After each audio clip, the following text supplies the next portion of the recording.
ہوگا۔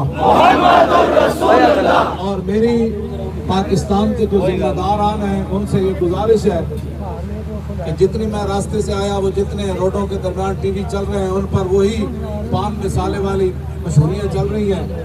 آپ کی مہربانی کہ آپ پاکستان کے تمام ٹی ویوں پر 23 مارچ کا جو ہے آپ کا مارچ ہوتا ہے وہ آپ دکھائیں اور اسلحے کی نمائش دکھائیں، پوری قوم کو دلیر کریں۔ ہاں جی، یہ تمام ٹی ویوں پر یہ فحاشی بند کر دیں، ہر ٹی وی پر یہی چلے کہ شاہین آ رہا ہے، یہ آ رہا ہے، ہاں جی یہ آ رہا ہے، ہاں یہ ساری چیزیں بند کرا دیں۔ پھر یہ شمشیر و سنام بند اور طاؤس و رباب آخر میں تجھ کو بتاؤں تقدیر امم کیا ہے۔ پہلے آپ ان کو شمشیر و سنا دکھائیں، اپنی پریڈ دکھائیں، 65 والی جنگ کی جھلکیاں دکھائیں، ہاں جی، اور جتنے بھی پاکستان کے اندر ہماری جنگوں پر ڈرامے بنے ہوئے ہیں وہ قوم کو دکھائیں کہ ہماری بہادر فوج نے کیا کیا کارنامے سر انجام دیے۔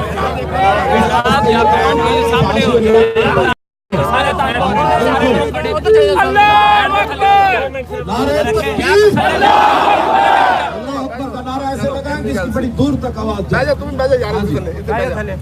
تمام حضرات کی بڑی زور سے نعرہ لگائیں۔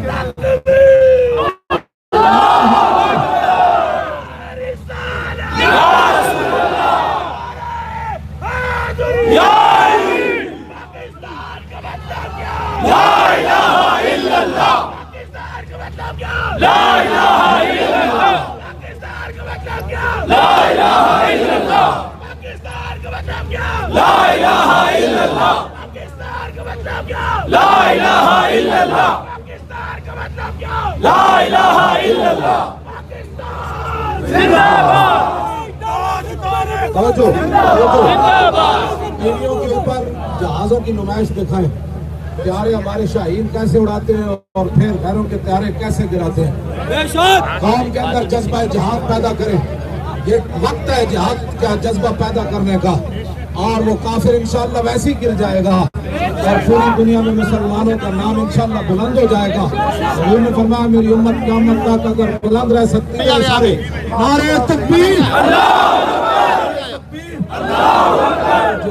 الجہاد الجہاد الجہاد، شہید کی جو موت ہے اسلام کی حیات ہے، شہید کی